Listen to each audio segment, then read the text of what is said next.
नमस्कार दोस्तों, हमारी गुफाओं की सीरीज चल रही है। उसी में नेक्स्ट टॉपिक है हमारा बाघ गुफा से। ठीक है, चलिए तो आते हैं आज के टॉपिक पे। चलो देखते हैं बाघ गुफा। तो हम लोग क्या क्या पढ़ चुके हैं। एक तो हम लोग पढ़ चुके हैं उसकी अजंता पढ़ चुके हैं और जोगी मारा। जोगी मारा, पहले जोगी मारा पढ़े हैं, फिर अजंता पढ़े हैं। ठीक है, हम 2 गुफाएं पढ़ चुके हैं। ये हमारी कौन सी है? ये हमारी है तीसरी गुफा। चलिए, गुफाओं से रिलेटेड हमारी सीरीज चल रही है, उसमें ये तीसरी गुफा है। बाघ गुफा। बाघ गुफा कहाँ पर स्थित है? तो वर्तमान में बाघ गुफा कहाँ पर स्थित है? मध्य प्रदेश के धार जिले में। कहाँ पर स्थित है? मध्य प्रदेश के धार जिले में। एक बाघ नामक गांव है, उसी के नाम पर इसका नाम बाघ गुफा पड़ा है। और एमपी, वैसे पूछा भी जाता है क्वेश्चन, बाघ सबसे ज्यादा कहाँ पाए जाते हैं? तो कहाँ पाए जाते हैं? एमपी में। ठीक है, तो बाघ गुफा कहाँ पे है? एमपी के धार जिले में, बाघ नामक गांव में। अब इसका प्राचीन वो देखते हैं क्या था। बाघ गुफा प्राचीन ग्वालियर रियासत, उस समय धार जो था किसमें पड़ता था? ग्वालियर रियासत में पड़ता था।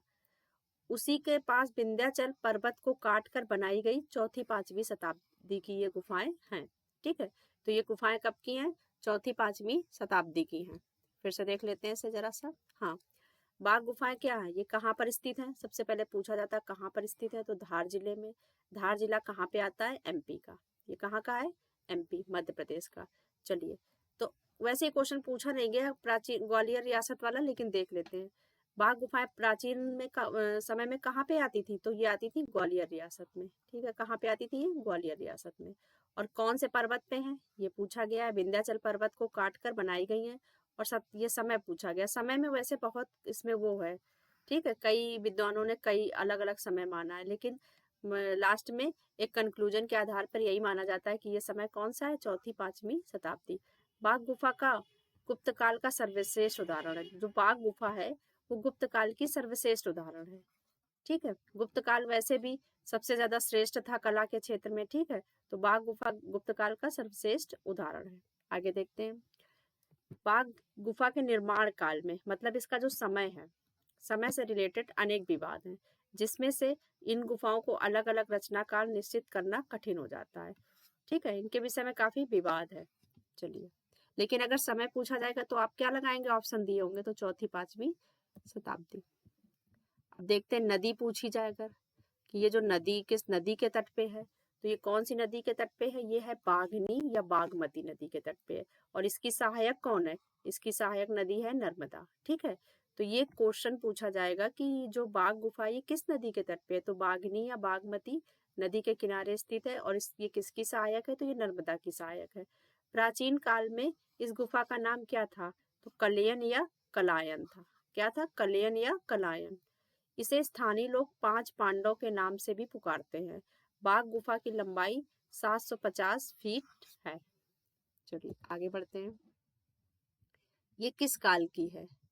कुछ विद्वानों के अनुसार जो बाघ गुफाएं हैं ये सातवाहन राजवंश की मानी जाती हैं, लेकिन इनका काल क्या है? गुप्त ही है। ठीक है, आगे देखते हैं। बाघ गुफा की अब खोज से रिलेटेड क्वेश्चन देखते हैं। इसकी खोज किसने की थी? तो इसकी खोज सर्वप्रथम किसने की थी? डेजरफील्ड ने।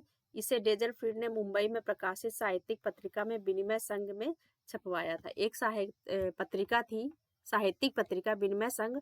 उसमें बाघ गुफा की खोज के विषय में 1818 ईस्वी में डेजरफील्ड ने एक लेख प्रकाशित किया था। ठीक है, कि एक गुफा है जो कहाँ पे है, यहाँ पे, मतलब ये सारा उस लेख में था। इन्होंने जब गुफा खोजी तो इन्होंने उस लेख को, ये कौन सी पत्र था? विनिमय संघ साहित्यिक पत्रिका थी, उसमें इसके विषय में छपवाया। ठीक है, चलिए आगे देखते हैं। कर्नल सी ल्यूवर्ड ने 1907-8 में बाघ गुफाओं को देखा और मुंबई की रॉयल एशियाटिक पत्रिका में से छपवाया। लेख भी कई लोगों ने छपवाया। एक तो डेजरफील्ड ने साहित्यिक पत्रिका में, उसके बाद ल्यूवर्ड है, सीई ल्यूवर्ड ने कहा, रॉयल एशियाटिक पत्रिका थी, मुंबई से निकलती थी, उसमें इन्होंने लेख छपवाया। कब? 1907-8 में। और 1818 वाला डेजरफील्ड ने छपवाया। चलिए आगे देखते हैं। देख लेते हैं बाघ गुफा पर लेख किसके किसके थे। ठीक है, तो डब्ल्यू एरिक्सन का भी था। किसका किसका था? W Ericsson, doctor Impey, Asit Kumar Haldar, Mukul Nath De. ठीक है, इन लोगों के भी लेख थे। अब देख लो कब किसने कहाँ कैसे छपवाया। तो 1920 में किसने करवाया? बाघ चित्रों की प्रतिलिपियां तथा स्केच मुकुल डे ने तैयार की। ठीक है, मुकुल मुकुल चंद डे ने 1920 में बाघ चित्रों की प्रतिलिपियां तथा स्केच तैयार किए। 1921 में किसने किए? तो 1921 में असित कुमार हरदर और नंदलाल बोस। पूछा जाता है कि असित कुमार या पूछा जाता है बाघ गुफाओं की इनमें से किसने प्रतिलिपियां तैयार की, तो ये ऑप्शन में रहते हैं असित कुमार हल्दर और नंदलाल बोस। यही आता है, सीधे सीधे क्वेश्चन पूछा गया है। ठीक है, तो कब किया था? 1921 में। बाघ चित्रों की प्रतिलिपियां किसने तैयार की थी? तो असित कुमार हल्दर और नंदलाल बोस ने तैयार की थी। चलिए आगे देखते हैं। 1929 में पुरातत्व के विभाग की ओर से जीर्णोद्धार करते समय दूसरी गुफा में, ठीक है, जब इस पुरातत्व विभाग के अंडर में ये आ चुका था तो उस समय क्या हुआ था कि इसका वो जीर्णोद्धार करते समय दूसरी गुफा में राजा जो सुबंधु हैं इनका एक ताम पात्र मिला था दूसरी गुफा में। ठीक है, इसमें गुफाएं कितनी है? 9। कितनी गुफाएं? 9। तो दूसरी गुफा में सुबंधु का ताम पत्र मिला जिसका समय था 416 से 466। इसी के कारण इसे 5वीं शताब्दी का माना जाता है। ये जो 5वीं शताब्दी का ये है इनका मिला है, तो इसीलिए इसे चौथी से 5वीं शताब्दी माना जाता है इसका समय। ठीक है, क्योंकि कुछ ना कुछ ऐसा मिला है जिसके कारण माना जाता है। चलिए आगे देखते हैं।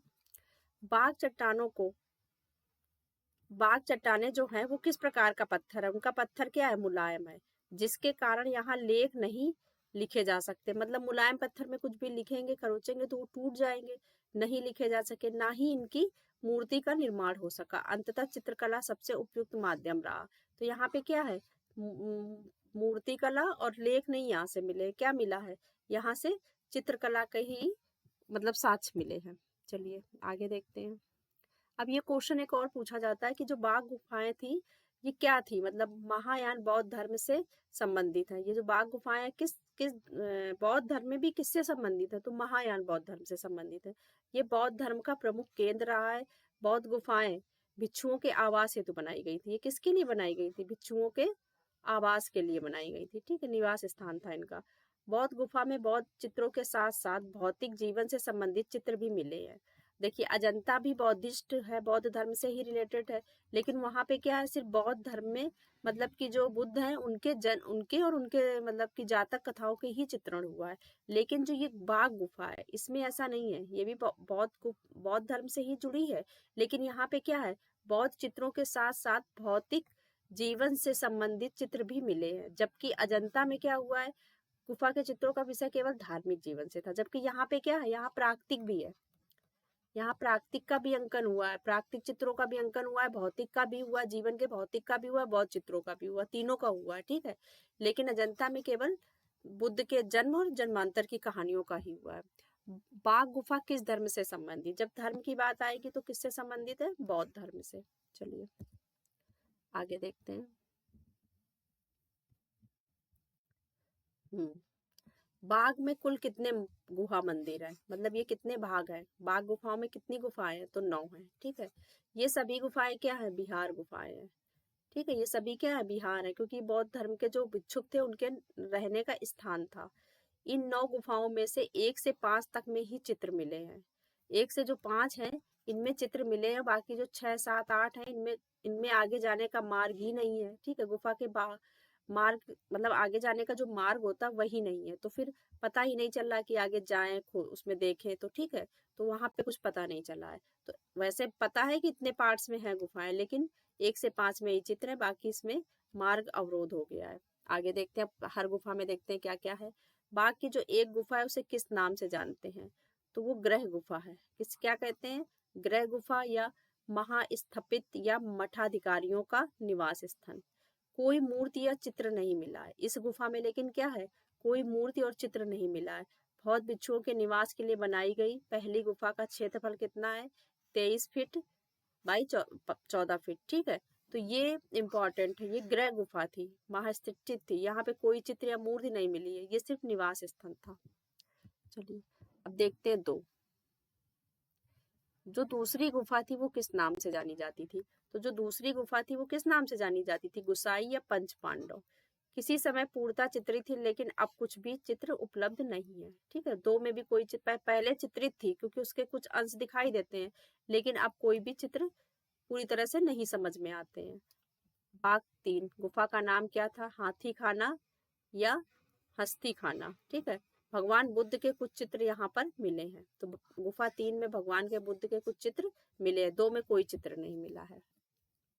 अब हम देखते हैं 4। 4 सबसे इम्पोर्टेंट है। ये जो गुफा है यहाँ से बहुत क्वेश्चन पूछे जाते हैं। ठीक है, इस गुफा का नाम क्या? यही पूछा जाता है। रंग महल, तो हॉल ऑफ कलर। ठीक है, तो रंग महल या हॉल ऑफ कलर। गायिकाएं यहाँ पे चित्रित हैं। किस गुफा में गायिकाएं चित्रित हैं? तो गुफा 4 में। इस गुफा के अधिकांश चित्र उपलब्ध हैं। इस गुफा के चित्रों को 7-8 खंडों में विभाजित किया गया है। चौथी गुफा के चित्रों को असित कुमार हल्दर ने अपनी पुस्तक ललित कला की धारा में प्रकाशित कराया था। ये इम्पोर्टेंट है, इसका एक एक पॉइंट इम्पोर्टेंट है। क्या? एक तो रंग महल कहते हैं, ठीक है, हॉल ऑफ कलर कहते हैं, और इसे क्या है? गायिकाओं, यहाँ पे गायिकाएं चित्रित थी। इस गुफा के अधिकांश चित्र उपलब्ध हैं। सारे मतलब लमसम चित्र सारे उपलब्ध हैं। इन चित्रों को 7-8 खंडों में विभाजित किया गया है और असित कुमार हल्दर ने अपनी इनकी जो पुस्तक थी ललित कला की धारा, उसमें से प्रकाशित किया गया चौथी गुफा के चित्रों को। पहला दृश्य, अब इसमें जो 7-8 भागों में बांटा गया उनको हम देखते हैं। पहला दृश्य में क्या है? तो पहले दृश्य में क्या है? वियोग का है, जिसमें स्त्रियां एक झरोखे के पास बैठी हैं और यह स्त्रियां वियोग मग्न है। तो 2 शोकाकुल नारी का चित्रण कहाँ हुआ है? 2 जो शोकाकुल नारी का चित्रण कहाँ हुआ है? तो गुफा 2 में हुआ है। ठीक है, ये सॉरी, 2 नारियां बैठी हैं, 2 शोकाकुल नारी का चित्रण कहाँ हुआ है? पहले दृश्य में हुआ है। और गुफा कौन सी है? ये 4। गुफा 4 और दृश्य पहला। दृश्य कौन सा है? पहला, जिसमें 2 शोकाकुल नारी का चित्रण है। अब इसका दूसरा दृश्य देखते हैं। दूसरे में क्या है? ये दृश्य मंत्रणा का है, जिसमें से 4 गहरे वर्ण के आभूषणधारी पुरुष, 4 पुरुष हैं जो कि गहरे वर्ण के हैं, यानी काले रंग के हैं और आभूषणधारी हैं, आभूषण पहने हुए पुरुष हैं, किसी गंभीर वार्ता में विचार मग्न है। ठीक है, ये दूसरे दृश्य में है। चलिए आगे देखते हैं। तीसरे दृश्य में क्या दिखाया गया है? तीसरे दृश्य में देव पुरुष को आकाश में विचरण करते हुए दिखाया गया है। ठीक है, तीसरे दृश्य में क्या दिखाया गया है? देव पुरुष को आकाश में विचरण करते हुए दिखाया गया। चौथा दृश्य, इस दृश्य में 5 गायिकाओं का दृश्य है जो बीड़ा और वाद्य यंत्र बजा रही हैं। 5वें दृश्य में क्या है? यहाँ पर 17 घुड़सवारों का चित्र है। छठे दृश्य में क्या है? इस दृश्य में हाथियों का जुलूस है। ये भी इम्पोर्टेंट है। हाँ, ऐसे पूछा गया है हाथियों का जुलूस किसमें है? तो वैसे तो गुफा 4 में है। किसमें है? गुफा 4 में, लेकिन अगर दृश्य हो तो दृश्य कौन सा है? छठा। ठीक है, और 17 घुड़सवारों का जो है वो 5वें दृश्य में है। अब 7वें दृश्य में क्या है? 6 हाथी और 3 घुड़सवार दिखाए गए हैं। तो दृश्य तो नहीं पूछा जाएगा इतना डिटेल में, लेकिन हाँ ये सब याद होने चाहिए कि गुफा 4 में कौन कौन से चित्र हैं, और अगर याद हो सकता है तो और भी अच्छी बात है, दृश्य भी याद कर ले। ठीक है, चलिए अब 5वीं गुफा को देखिए। 5वीं गुफा का नाम क्या है? तो इसे व्याख्यान मंडल, ठीक है, या पाठशाला कहते हैं। इसमें बुद्ध का सुंदर चित्र है। इसमें क्या है? बुद्ध का सुंदर चित्र है। बाकी 5वीं गुफा को कहते क्या है? व्याख्यान मंडल या पाठशाला। कारखंड वाला ने मुर्गी और चूजे का एक चित्र प्रकाशित किया। यहाँ पे क्या मिला है? एक मुर्गे का और चूजे का चित्र मिला जिसे इन्होंने प्रकाशित किया है। इसे कहीं कहीं शिक्षकों का निवास स्थान भी कहा गया है। ठीक है, चलिए आगे बढ़ते हैं। अब देखते हैं कि क्या उनका कलर रंग क्या था, चित्रण विधि क्या थी। तो बाघ गुफाओं का चित्रण विधान क्या था? बाघ गुफाओं की चट्टानें भुरभुरे बलुआ की थी, यही कारण चित्र जल्दी नष्ट हो गए। ठीक है, जो यहाँ की गुफाएं थी कैसी थी? भुरभुरे बलुआ की थी, जिसके कारण चित्र नष्ट हो गए। अभी आगे बताया था ना, मुलायम थी।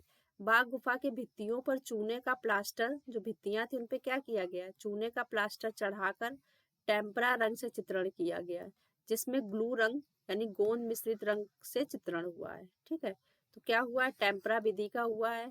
ठीक है, भित्तियों पर चूने का प्लास्टर चढ़ाकर टेम्परा रंग से चित्रण किया गया, जिसमें ग्लू रंग गोंद मिश्रित रंग का से चित्रण हुआ है। चलिए आगे देखते हैं।